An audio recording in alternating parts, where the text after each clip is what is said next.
तो गाइज ये हूँ मैं और ये मेरी AK-47 असली वाली जो आज मैं चलाने वाला हूँ। पूरे 900 रुपये देकर मैंने 5 गोलियां खरीदी है। खत्म, बाय बाय, टाटा। 10 सेकंड में 900 रुपये उड़ गए। तो आज के इस वीडियो में मैं आपको बहुत सारे अद्भुत चीजें दिखाने वाला हूँ जो मैंने नहीं वियतनाम के लोगों ने किए हैं। जैसे कि एक साइड से गायब होना और दूसरे साइड से प्रकट होना, जंगल में ट्रैप लगाना, जंगली खाना खाना। इसके साथ मैं वो हिस्ट्री दिखाऊंगा जिनके गोरिल्ला टेक्निक से साक्षात अमेरिका को भी भागना पड़ा था। तो चलो आरंभ करते हैं। सुबह के 10 बजे है और पीछे वाला जो रेड कलर का दिख रहा है वो है मेरा हॉस्टल। मैं अभी जा रहा हूँ बेन थिएन मार्केट। वहाँ से बस पकड़ के मैं जाने वाला हूँ Cu Chi tunnel. Cu Chi tunnel is one of the famous tourist attraction in Ho Chi मिन। अगर टोटल लेंथ गिने तो 220 किलोमीटर की वो टनल है, बट उतना पूरा एक्सेसिबल नहीं है टूरिस्ट के लिए। 200-300 मीटर जो है वही पार्ट एक्सेसिबल किया है टूरिस्ट लोगों के लिए। बेन थिएन मार्केट मेरे हॉस्टल से मात्र आधा किलोमीटर की दूरी पर था। धूप ज़्यादा थी और मेरे पास पानी भी नहीं था, तो रास्ते में मेरा फेवरेट सर्कल के दिखा, जिसे आप वियतनाम का मिनी डिमार्ट भी बोल सकते हो, जहाँ से मैंने 2 पानी के बॉटल खरीदे। सो अलग अलग ब्रांड के अलग अलग प्राइस है यहाँ पे। कुछ 6000, कुछ 7000, कुछ 8000। चलते चलते मार्केट पहुंचा। मार्केट तो बंद था, बट बहुत सारे लोग, स्पेशली महिलाएं, ट्रेडिशनल कपड़े पहन के फोटो खींच रही थी। मार्केट तो मिला, पर बस स्टॉप कहीं पे भी नहीं मिल रहा था। बेन थिएन मार्केट से 1 किलोमीटर डिस्टेंस पे एक बहुत बड़ा बस स्टॉप है। वहाँ से बस निकलती है 30 नंबर की, और यहाँ पे आते ही ऑलरेडी बस लगी हुई थी, तो आके फटाक से चढ़ गया मैं। फुल AC बस है, अच्छा है, इसलिए कैमरा भी है। देखो ड्राइवर भाई साहब जो है वो अभी लंच कर रहे हैं। दोपहर का टाइम हो चुका है। बाजू में भी 30 नंबर की बस लगी है, तो हर एक आधे घंटे के बाद यहाँ से बस है कूची स्टेशन के लिए। सिटी बस का सफ़र थोड़ा लंबा होने वाला था, तो सिटी व्यू को ही एंजॉय करके मैं सफ़र का मज़ा ले रहा था। एंड फाइनली 1 घंटा 30 मिनट के बाद बस अपने आखिरी स्टॉप पर पहुँचती है, जिसका नाम है कूची बस स्टेशन। बेन थिएन मार्केट से 35 किलोमीटर डिस्टेंस ट्रैवल करने के बाद अभी मैं पहुंचा हूँ सूची बस स्टेशन के पास। यहाँ से मुझे दूसरी बस पकड़नी है जो कि 79 नंबर की है, यहाँ पे लगी है मेरे पीछे। सो ये बस ऑलमोस्ट एम्प्टी है। मुझे मिला के सिर्फ 4 लोग हैं बस में एंड बस ड्राइवर। ये बस भी AC है, बट AC बहुत ही कम चल रहा है इस बस का। इसका टिकट है 7000 VND। ये बस सफ़र मुझे बहुत ही सस्ता पड़ा था। इससे सस्ता मैंने वियतनाम में अभी तक ट्रैवल नहीं किया था। बेन जियान से कूची बस स्टेशन का टिकट था 20K VND एंड कूची से बेन डुआक टनल का टिकट था 7K VND। सो कुल मिलाकर 27K VND यानी 90 रुपीज़ इंडियन करेंसी में पे किए थे मैंने। हो ची मिन से 55 किलोमीटर डिस्टेंस ट्रैवल करके 2 बस चेंज करके बस वाले ने मुझे ये जो पीछे वाला रोड है वहाँ पे मुझे उतार दिया है, और मैं चल के जा रहा हूँ। बेन डुआक टेम्पल है यहाँ पे एक, तो उस टेम्पल से ऑलमोस्ट 100 मीटर पे है कूची टनल। बेन डुआक कूची टनल, नाम भी इतने डेंजर है ना। कभी कूची बोलता हूँ मैं, कभी चूची बोलता हूँ। तो at the end it's a Cu Chi tunnel. There are 2 Cu Chi tunnels, Ben Dinh and Ben Duoc. So मैं आया हूँ बेन डुआक कूची टनल पे, क्योंकि इसका डिस्टेंस थोड़ा सा ज़्यादा है and this is a less touristic, तो इसके वजह से मैंने ये प्रेफर किया है। और ये टनल जैसी है वैसी ही रखी है उन्होंने, ठीक है। जो बेन दिन वाली जो टनल है, जहाँ पे most of the travel agency वाले लोग टूरिस्ट लोगों को लेके जाते हैं, तो वो थोड़ी कस्टमाइज़ की है ताकि वो टनल में लोग फिट हो जाए। बट ये वाली जो है बेन डुआक, ये एज इट इज़ है। टिकट मैंने यहाँ से परचेस किया है और टिकट के साथ मैप भी है एक। सो देर आर 2 टिकट्स एक्चुअली। एक है एंट्री का टिकट है और दूसरा है एक्चुअल टनल का टिकट। सो टोटल प्राइस जो है टिकट का वो है 135K, यानी कि 1,35,000 VND। टिकट काउंटर से एक्चुअल टनल का डिस्टेंस लगभग 2 किलोमीटर था। एक चीज़ अच्छी थी कि चारों तरफ झाड़ियाँ थी, तो उसकी वजह से धूप नहीं लग रही थी। रास्ते में एक छोटा सा गार्डन भी लगा, जिसमें एक छोटा सा फाउंटेन एंड कलरफुल फ्लावर्स भी थे, जो बहुत ही अट्रैक्टिव लग रहे थे। चलते चलते आगे जा रहा था तो मैंने देखा एक बोर्ड पे रियल गन के बुलेट्स के प्राइस लगाए थे, जिसमें AK-47, K-56 short gun, M16, M60 machine gun भी थी। तो ऐसे बुलेट परचेस करके आप ये रियल वाली गन्स भी चला सकते हो यहाँ पे, तो वो भी मैं एक्सपीरियंस करने वाला हूँ। यहाँ तक मुझे आने में खर्चा लगा है, टिकट का प्राइस पकड़े तो 135K, और बस का चार्जेस पकड़े अगर हो ची मिन से यहाँ तक, तो वो अराउंड फिगर करके 30 पकड़ लेते हैं, जाने का 30, तो वो 60 हो जाता है। तो ऑलमोस्ट 195K VND, तो राउंड फिगर 200 भी पकड़े हम लोग। मैंने पे किए हैं ऑलमोस्ट 600 रुपये, ठीक है। तो अगर आप टूर एजेंसी के साथ जाते हो तो वो आपको ट्रिपल चार्ज करता है, ऑलमोस्ट ट्रिपल चार्ज करता है वो। ओह माय गॉड गाइज, ये देखो कितने सारे बॉम्ब रखे हैं। ये देखो रियल बॉम्ब, फटे नहीं होंगे उस टाइम पे। और इस साइड पे है छोटे से, हाँ ये देखो ज़बरदस्त। और उस साइड पे यहाँ पे बॉम्बर प्लेन भी है, वो मैं आपको बाद में दिखाऊंगा। सबसे पहले टनल में चलते हैं। मुझे तो ऐसा फील हो रहा है मैं किसी वॉर जोन में आया हूँ। फाइनली वो समय आ गया जब मेरी मुलाकात हुई हमारे लोकल गाइड थे जो यहाँ की सारी इन्फॉर्मेशन देने वाले थे।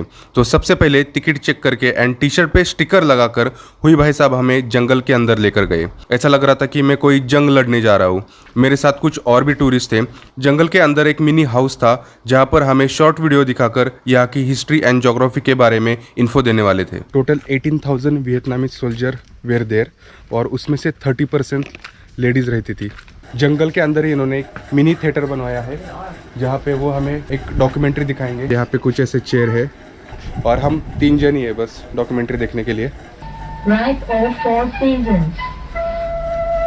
वीडियो देखने के बाद हमारे जो हुई भाई साहब है, जो सामने मैप दिख रहा है, उसके जरिए हमें यहाँ की ज्योग्राफिकल इन्फॉर्मेशन एंड टनल्स के मैप के रूट्स के बारे में बता रहे थे। कुछ चीज़ें मेरे दिमाग के ऊपर से जा रही थी बट सुनने में मज़ा आ रहा था। उसके बाद बाजू में टनल का जो प्रोटोटाइप है वो उन्होंने एक्सप्लेन किया। अब हम लोग टनल के पास जा रहे हैं। वीडियो 15-20 मिनट का था, तो बाकी के टूरिस्ट भी आ गए। देखो मेरे पीछे, इसके नीचे भी एक टनल है, तो देखो ये है उसका एंट्रेंस। टनल के अंदर जाने से पहले हुई भाई साहब हमें कुछ इंस्ट्रक्शन दे रहे थे। ये एक्चुअल टनल का स्मॉल पार्ट था जो कि 10 मीटर था, जो टूरिस्ट को एक्सेसिबल था। अंदर जाने के लिए बहुत ही नैरो एंट्रेंस था। अंदर घुसते ही घना अंधेरा, कुछ भी दिखाई नहीं दे रहा था। थोड़ा चलने के बाद चल के हम तो रेंग रहे थे। थोड़ा रेंगने के बाद कुछ चेम्बर्स लगे जहाँ पर खड़े हो सकते थे। एक चेम्बर में तो पानी का कुआं भी था जिसका पानी यहाँ के लोग पीने के लिए एंड खाना पकाने के लिए यूज़ करते थे। गाइस ये देखो कितनी छोटी टनल है, उसके अंदर से मैं ऐसे क्रॉलिंग करते हुए जा रहा हूँ।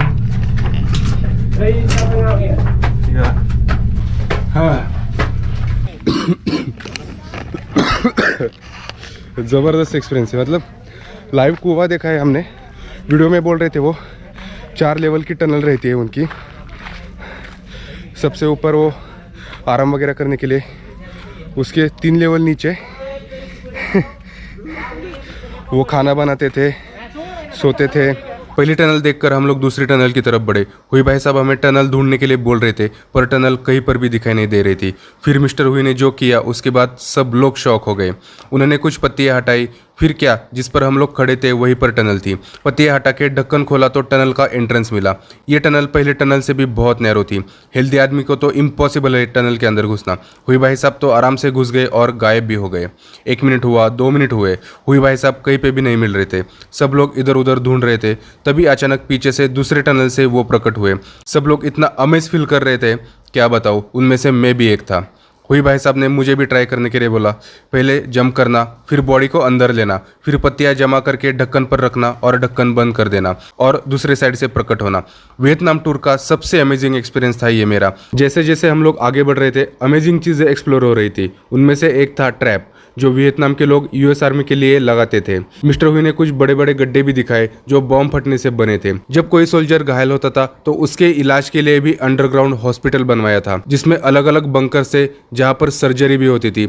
ये सुन के तो हमारे होश ही उड़ गए थे और ये देखकर वियतनाम के लोगों के लिए और भी रिस्पेक्ट बढ़ रही थी। पर हुई भाई साहब थे, वो रुकने का नाम ही नहीं ले रहे थे। टनल के अंदर की हेडक्वार्टर, कमांडर का घर, उनका मीटिंग रूम, अंडरग्राउंड कम्युनिकेशन, ये सारी चीजें देखकर हमारे पसीने छूट गए थे। Under You okay? Yeah, man. Yeah. So guys, जबरदस्त अंडरग्राउंड ट्रैक का एक्सपीरियंस था। So हम लोग ऐसे जैसे आर्मी में ऐसे ये हाथ पे या फिर घुटनों पे क्रॉल होके चलते हैं, वैसे ऑलमोस्ट जा रहे थे और लोगों की हालत देखो, इट्स सो हॉट। और 30 मीटर टनल थी ये। बाम्बू जैसा ट्री है, उसके नीचे एक रूट जैसा है कुछ, तो उसका ये पार्ट है। So that's I am testing, it's taste like potato, boiled potato. पूरा टनल का एरिया एक्सप्लोर करने के बाद हम लोग जंगल से बाहर निकले, जहाँ पर 2 बड़ी शॉप्स थी जिसमें अलग अलग प्रकार की राइस वाइन रखी थी, सुवेनियर्स भी थे, बुलेट्स के कीचेन एंड एक्चुअल बुलेट्स भी रखी थी। मैंने तो कुछ लिया नहीं और बाहर निकलते ही मैं बढ़ने लगा शूटिंग एरिया की तरफ। यहाँ से कूची टनल से बाहर आते ही यहाँ पे एक स्टॉल है जहाँ पर लिखा है बुलेट्स फॉर सेल। तो यहाँ से मैं बुलेट्स परचेस कर रहा हूँ। So this is the menu card और इनका एक रूल है, मिनिमम 5 बुलेट्स लेने ही पड़ते हैं। तो अगर आपको दूसरी गन सिलेक्ट करनी होगी उसके एक्स्ट्रा 5 बुलेट्स लेने पड़ेंगे। मैं पहले प्लान कर रहा था एक बुलेट लूँगा, एक बुलेट AK-40 की, एक बुलेट M16 की, फिर एक बुलेट मशीन गन की और एक बुलेट K54 की। बट ऐसा नहीं है, मिनिमम 5 बुलेट्स लेने पड़ते हैं एक ही गन के। तो मैंने सिलेक्ट की है AK-47 which is very popular in India और बाकी मतलब बाकी के जगह पे बहुत ज़्यादा पॉपुलर है। तो AK-47 के मैंने 5 बुलेट्स ले ली है। एक बुलेट्स है 60 के VND, मतलब 5 बुलेट्स हो जाते हैं 300 के VND, मतलब ऑलमोस्ट 900 रुपये के बुलेट्स मतलब जितने पैसे मैंने बचाए थे यहाँ पर आने में उससे ज़्यादा यहाँ पे मैंने खर्च किए, बट स्टिल मैंने बचाए हैं। सो ये बैटरी ऑपरेटेड व्हीकल से हम लोग जा रहे हैं शूटिंग एरिया के पास। मैं बैठने वाला हूँ पीछे, यस। और ये है रिसिप्ट मेरे बुलेट्स की।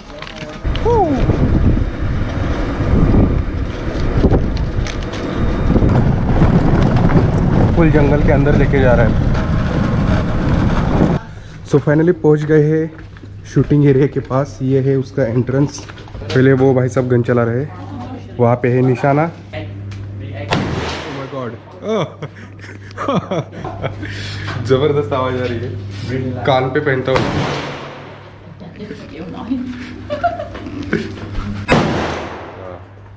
अब थोड़ा बेटर लग रहा है, अब चलाऊंगा मैं।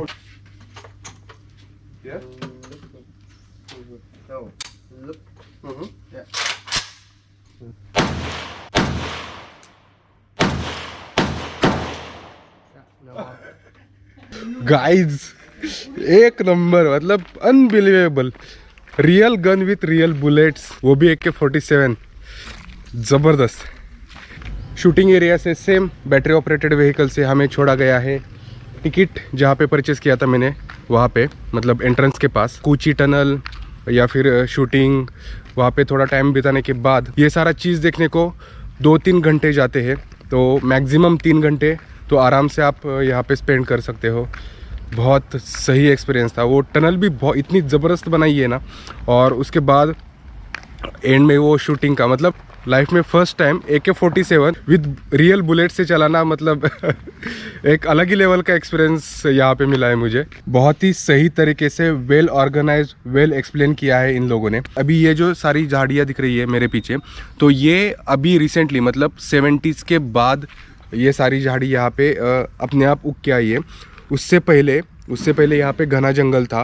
वीडियो में बता दिया है कि 500,000 बम डाले थे यहाँ पे, तो पूरा कूची का एरिया डिस्ट्रॉय हो चुका था। मतलब एक भी पेड़ नहीं बचा था यहाँ पे। जो भी इनकी चीज़ें थी सारी डिस्ट्रॉय हो चुकी थी। सारा कुछ डिस्ट्रॉय होने के बाद भी वो हारे नहीं, उन्होंने फाइट बैक करना सोचा। और जो भी उन्होंने बम गिराए थे उसमें से कुछ फटे थे, कुछ नहीं फटे थे। जो नहीं फटे थे उनसे फिर उन्होंने हथियार बनाए, उन्होंने माइंस बनाई। अमेरिकन्स के खिलाफ, अमेरिका के टैंक्स थे उनके खिलाफ, वो उनको यूज़ किया उन्होंने। ऐसा उनका गोरिल्ला वॉर चल रहा था यहाँ पे। और जो सबसे ज़्यादा अमेरिकन्स को मारता था उसे अमेरिकन किलर बोला जाता था। मतलब उन्होंने 2-3 एग्जाम्पल दिए उन्होंने, कुछ तो नाम थे मुझे याद नहीं है, बट एक लेडी थी उसने सबसे ज़्यादा अमेरिकन्स को मारा था। तो साथ ही साथ इन्होंने टनल बनवाना भी शुरू किया। तो सबसे पहले टनल रहती थी वो फर्स्ट लेवल की थी, मतलब ग्राउंड के बाद एक ही लेवल रहती थी। जैसे वॉर एकदम पीक पे था तो उन्होंने 2nd, 3rd, 4th लेवल तक उन्होंने टनल बनाई थी।